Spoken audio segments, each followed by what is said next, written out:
All right, YouTube, Brittany back with the Uncommon Sense Oracle, and today we are doing a self-care reading on how can we care better for our divine masculine, our divine feminine self in order to tap into ascension, to sacred union for those in the Twin Flame Collective.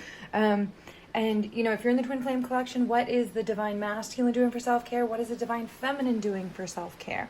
All of these fun things to come. And as always, if you want to jump ahead, click below. Spirit, cleanse these decks, cleanse me, cleanse our readers with the light of the stars, the light of the earth, the light of the divine, so that only pure and true messages may come through in this reading. Allow me to be a pure conduit for our YouTubers and allow them to hear the messages clearly, purely, truly, in the calm voice in their hearts.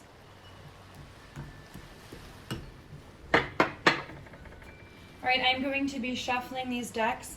I'm going to have a pile for the divine masculine, for the divine feminine, and what is needed to unite these forces in the middle. I'm going to get one card from each deck. This is going to help us believe in our own magic. This is going to help us manifest that which we need to get to ascension, to really get to our highest vibration. This is going to help us connect with self-care, self-love, and this will clarify what stage of enlightenment we're on. Let's go.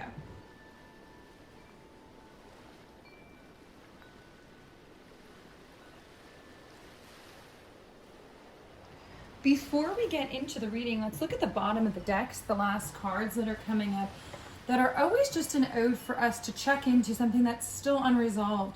For the first question, I asked, what do we need in order to believe in ourselves? The divine masculine, the divine feminine, and the embodiment, the union of the two forces. And for this, the bottom card, the past issue, still a little bit not resolved fully, is you deserve sugar, not salt. Seeing what you deserve, believing what you deserve.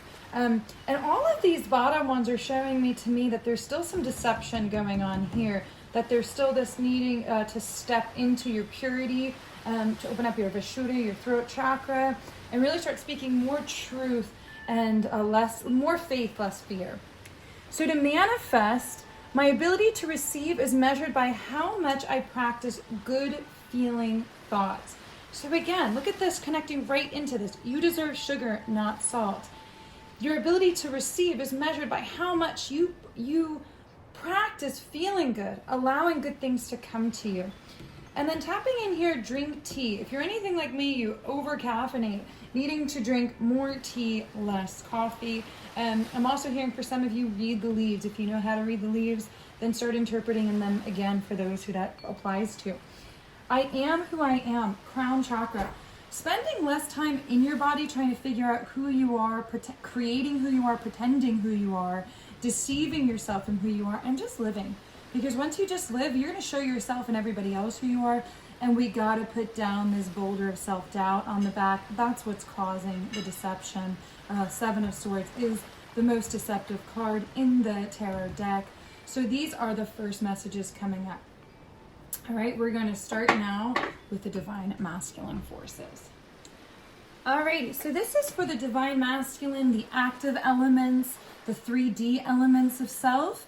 For those on the pathway of ascension, these are going to be all of the qualities in you that happen when you're moving. And what do your movements need to focus on? For those on the twin flame journey, this is still going to apply in the same way, but also will apply to what your masculine is working on right now. Starting off, in order to believe in self, paint the sun back into your sky. So the masculine really needs to focus on what happiness means. Not that fleeting feeling inside, but true happiness. And painting the sun back into the sky, and to stop searching for ideals and things that used to make the masculine parts of yourself happy. In stillness, I receive. So there's been just too much movement going on in order to even feel anymore. And in order to slow down, to care for self, you need to slow down. That's how the manifestations are going to come in. How anything you're working for in the 3D is going to be pulled in by allowing more time for stillness, more time for meditation, to just breathe, to receive. And then coming here, aromatherapy. If you have a hard time sitting still, aromatherapy connects us with our sense of smell, which is a first chakra scent, which immediately slows us down, calls us to breathe deeper if there are good smells around. So focus on being around things that smell good if aromatherapy is not your thing. And then we have here elevate, support. And this is a throat chakra card. And it's saying here that it's time to think higher. And here it's followed by the stage of enlightenment, which is letting go of what no longer serves us. So the masculine parts of self really need to elevate, to step it up, to see higher, to stop just moving off of adrenaline and take a moment to just breathe, to raise one's vibration so that you know what to let go of. Stop and smell the roses so that you remember what makes you feel good. And then you'll know what you're supposed to be walking away from, and you'll stop walking towards the things which speed you up too fast to feel good. So that's the real divine masculine message. If you're tuning in for a person, then your person really isn't giving him or herself time to sit still, to stop and smell the roses. And what's needed in order to love him or herself right now is support. Is a better support network, because the support network that he or her currently has needs a cleansing. And if this is you taking all these messages, then you'll know how it resonates.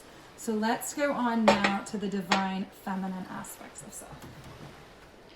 Okay, so now we have the divine feminine aspects of self, and I put the divine masculine on top, which I know it really should be the other way around, right? But the divine feminine aspects of self, the more passive, inert, relaxed aspects of self, which in this union aren't really being nurtured, right? Because we got in stillness I receive. The world is awaiting them. The world needs them. So if you're in the Twin Flame Collective and you're a divine feminine, you relate with the divine feminines, you really need to step into your power. If you're tapping into this for ascension's purposes, this means taking this time in stillness to reflect on what the world needs from you, listening to the calm of your heart. And then the message is coming through to really pull in these manifestations. When I introduce joy into a situation, I change the vibrational frequency of what's happening around me. So look how mirroring this is, right? The masculine aspects, the active aspects of self, need joy, need to paint the sun back into the sky. And the feminine aspects of self, in order to manifest what she desires, the change, the miracle she desires, to bring the balance so that she can really move forward, she needs to be more joyful. She needs to have fun. She needs to let fun back into the equation. How to do that? 2 cards fell out. How to do that? When I'm grateful for what I have, I could feel good along the way to what I desire. So starting to find gratitude for everything you have, everything you've worked hard for, allowing that to be the motivational frequency. Every morning, wake up to gratitude. Also hydrate, because the self-care energy for the divine feminine is hydration. It is time to hydrate. And amazingly, the divine feminine aspects above the heart are dry. So if you're really relating with the more passive elements of yourself, especially if you're in the States with me in the winter, you need to drink some water.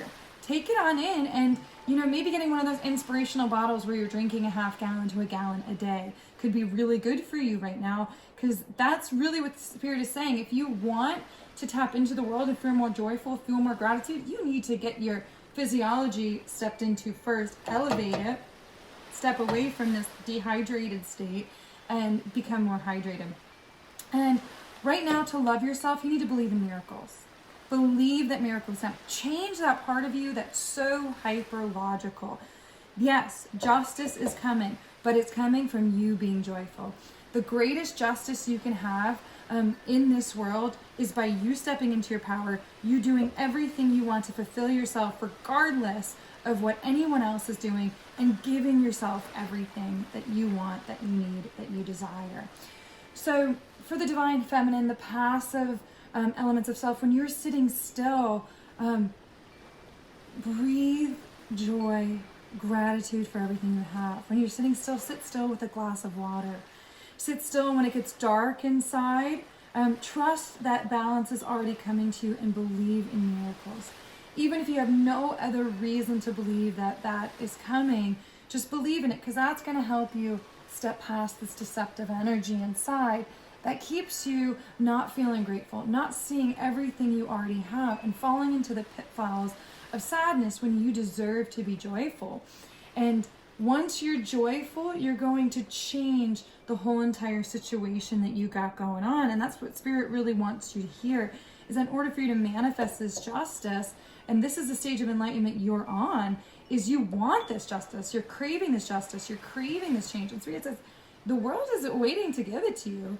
You just need to bring more joy into the situation. Be more understanding. Be more receiving and open to this justice. And Spirit has it for you.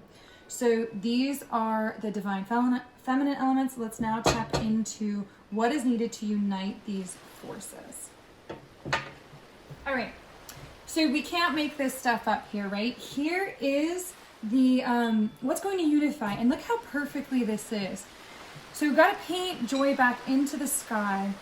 You need to see that the world is awaiting you. The sun coming up, waking up to the world awaiting you. What do you need for that? Wings. You never needed those wings to fly. How beautiful is that? You need to believe in miracles. You need to know that you're meant to be elevated. You're meant to fly, and you never needed the wings. You don't need to be so logical here, right? You can let go, be more joyful, and realize that joy is what's meant to uplift you. It's meant to lift you up. In stillness I receive. When I introduce joy into a situation, I change the frequency. Here, manifesting is the creative process of aligning with the energy of the universe to co-create an experience that elevates my spirit and the spirit of the world. So, wow, okay? Finding that stillness, being more joyful, and realizing that you are the oneness principle. You are one with the world, so your happiness and the happiness of those around you isn't separate. You never needed those wings to fly. All you needed to do was believe. The world is already to pick you up. You might have been somebody who wanted to do it all on your own, right? This is saying, no, the world is awaiting you. The world wants you to fly. It's going to pick you up. It's going to bring you forward. It wants to create with you. Now, the balancing elements of self-care here, aromatherapy, stop and smell the roses, hydrate, drink water, and nourish your temple. What a better way to nourish your temple than slowing down, letting this balance in, stopping and smelling the roses. When you are allowing your memory to come in and say, ooh, I should drink some water. It's time for me to nourish my temple. When you're moving too fast, you're like, am I nourishing my temple? No, I need to stop, smell the roses. I need to get a glass of water. Now this is super beautiful too. Elevate and change. What's going to balance those out to give you self-love? Love for your active side, your masculine side, love for your feminine side, your passive side, and that is surrender. Realizing that they're going to ebb and flow. You're going to you're going to constantly be in a flux between doing and not doing. And then that's just the way it's going. So connecting to this surrender, so we can connect into the sacral chakra, which I was wrong here. These two are not connected to chakras. So this is a new deck for me, so I'm sorry, I kind of messed that one up. But here, the second chakra is amazing because this is coming right next to nourish your temple, which the second chakra is svadhisthana, one's own abode. Seeing your body as your home. Stop identifying with your body. Realize it's like a car. It needs fuel. It needs water. It needs, you need to know what's going on. If you're smelling, bad stuff, if your brakes are burning, it's time to chill out. And so if you keep on going into places that don't smell good, you're moving too fast, right? And there's going to be a breakdown soon. So your body's the same way. And the big lesson here to manifest for yourself is to take care of that body. And then you're going to realize you don't need to find wings. You were never meant to have wings, You're in a beautiful human body that's going to levitate once you give yourself the power of joy. Now, the stage of enlightenment this relationship is on is beautiful. We have two cards came out, Death and the Hangman. So a lot of major arcana coming out here for the divine feminine and the unifying energy. And this I see as the heart chakra. Because the heart chakra is neutral. And if you're in a twin flame connection, if you're in your heart chakra, then you're already in union. But if you're on your road for ascension, then we're trying to unify the masculine and feminine forces. The masculine forces is kind of flippy-floppy here, but the masculine forces are below the heart, and the feminine forces are above the heart. So here it's saying we have to let go of what's no longer serving us and drawing us into this place where we're prioritizing this activity at the cost of our own happiness, right? It's just not working out. I'm sorry, my phone is ringing. If you're hearing something going, I'll get that in a minute. And this goes right with that 8 of Cups, right? You need to let the things die and be reborn that need to die and be reborn. If a relationship isn't working for you, let it go and let it come back anew. And here, perfectly here, the Hangman coming out above the Justice card. For this change, it's stuck right now. It's stuck. If you keep going the way you're going in how you're relaxing, how you're restoring, justice isn't going to be served. You need to give yourself that time. And so that's really the message for today. Is for your feminine passive forces, for the divine feminine, she needs to know that the world really wants what she has to offer and not be afraid to give that. When she's hydrating herself, when she's changing and allowing joy within, she'll find her justice. For the divine masculine forces, for those active forces, when he is allowing joy back to come into his life, he's going to be still. He's going to stop and smell the roses. He's going to elevate to support that serves him and release what no longer serves him. When the active forces do this, when the passive forces do this, when the passive forces let joy in, then the active forces will feel joy again. When the passive forces allow things to be loving and happy and well and not so serious all the time, then the active forces will be able to sit still, to stop and smell the roses, to elevate and let go of what no longer serves them. And in order to do this, we need to believe. We need to have faith, surrender, take care of the body, co-create with the world around you in a joyful way, and realize you never needed wings to fly. Letting go will help you get past the stuck feeling, and the Hangman is really a call for a change in perspective. So whatever was coming through to you throughout this reading, starting to listen to that voice inside. I am just a guide back to your own heart. I hope this helped. Love, light, namaste. Peace. Out of swans, out of swans, out of swans.